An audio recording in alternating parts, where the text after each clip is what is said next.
घे ना यार, कशाला? ठीक आहे. जरा माझं हे बघू नका तुम्ही, अति करताय. हे भाई बस ना, बंद कर ना आता, बंद कर, नाहीतर भाई मी विसरून जाईल मी खासदार आहे. तुम्ही काय पहिल्यावर सांगितलंय मी. हॅलो, इज्जत करतो, इज्जत करा. सांगतोय बरं, तुम्ही उगाच घे, रेकॉर्ड कर. इज्जत करतो, उगाच डोक्यात जाऊ नका. उगाच डोक्यात जाऊ नका. घराखाली उगाच देतो, जेवतोय तुम्हाला, जेवायला देतोय काय? उगाच त्यांच्याकडे जाल. ते बोलतात ना, मला मी बोलणार नाहीये. आता परत आले तर मारून पाठवणार तुम्हाला. पण जे बोलायचं लिहायचं ते लिहा, रेकॉर्ड करा, सांगा तिकडे कमिशनरकडे जाऊन कंप्लेंट करा. इज्जत करतोय तुम्हाला, सहन करतोय. खूप दिवस सहन केलं तुम्ही. हा, अरे लिमिट आहे कुठल्या गोष्टीची? बोलली आहे ना ती, सांगितलं ना सर्व. त्यांनी काय बोलू दे, अरे काय बोलू दे. आणि येऊ नका माझ्याकडे काय घ्यायला. आला तर मारणार होता. तुम्ही दिली बरोबर आहे. रेकॉर्ड करा आणि सांगा. तुम्ही आता मला विचारायला आले तर मार खाणार. हे लिहून घे, रेकॉर्ड कर. काय करायचंय, कंप्लेंट करायची कर. पोलीस आहेत सर्व, त्यांच्या समोर सांगतोय. बस झालं, सहन केलं खूप. हा, तुम्ही दिली प्रतिक्रिया तेवढी बरोबर. तुम्हाला उभं नाही करायचं इकडे. तुम्हाला जेवायला देतो मी इकडे.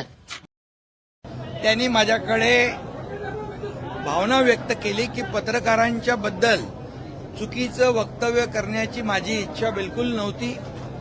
मी पत्रकारांचा अपमान, नेहमी पत्रकार आणि माझे संबंध चांगले राहिलेले आहेत.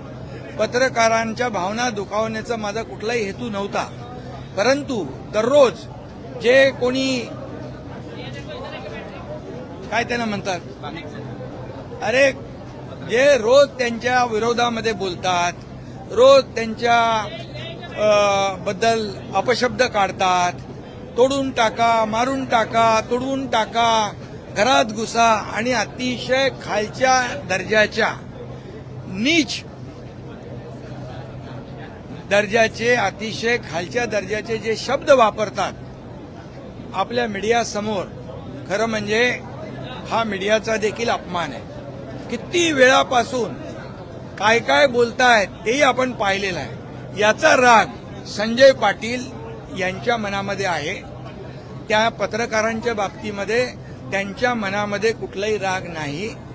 आणि पत्रकारांच्या बाबतीमध्ये अशा प्रकारचं वक्तव्य कधी आम्ही कोणी लोकप्रतिनिधींनी करूही नये. आणि त्यामुळे मी त्यांना सांगितलेलं आहे की आपल्याकडून काही शब्द गेले असतील पत्रकारांचे अपमानजनक, तर आपण पत्रकारांशी बोलून दिलगिरी व्यक्त करू.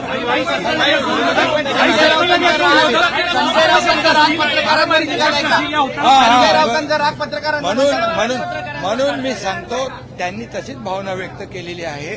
तर मी आपल्याला एवढंच सांगतो की जे लोक आता संजय दिना पाटील यांनी माझ्याजवळ भावना व्यक्त केल्या, पत्रकारांचा अपमान मला करायचा नव्हता बिलकुल. परंतु जे दररोज त्यांच्या विरोधामध्ये जे वक्तव्य करतायत, त्यांच्या घरातल्या परिवाराच्या बाबतीमध्ये वक्तव्य करतायत, हे अतिशय निंदनीय आहे. हे आता कुठली पातळी आहे? किती दिवस तुम्ही बघताय, अगदी 2022 पासून आपण काय भाषा, काय लोक वापरतायत.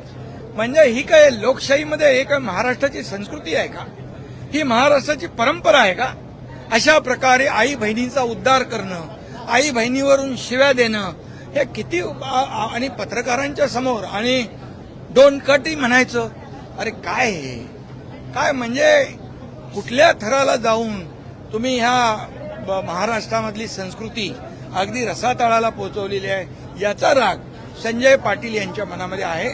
मी पुन्हा एकदा सांगतो, संजय पाटलांनी माझ्याकडे भावना व्यक्त केल्यात. कुठल्याही पत्रकारांचा अपमान मला करायचा नाही.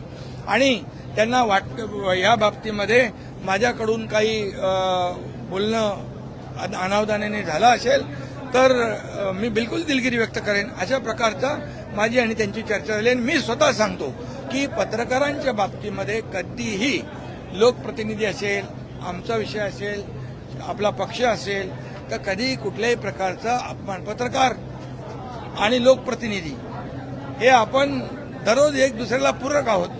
त्यामुळे मी आपल्याला सांगतो, अशा प्रकारची भावना आमच्या कुठल्याही माणसाची नाही.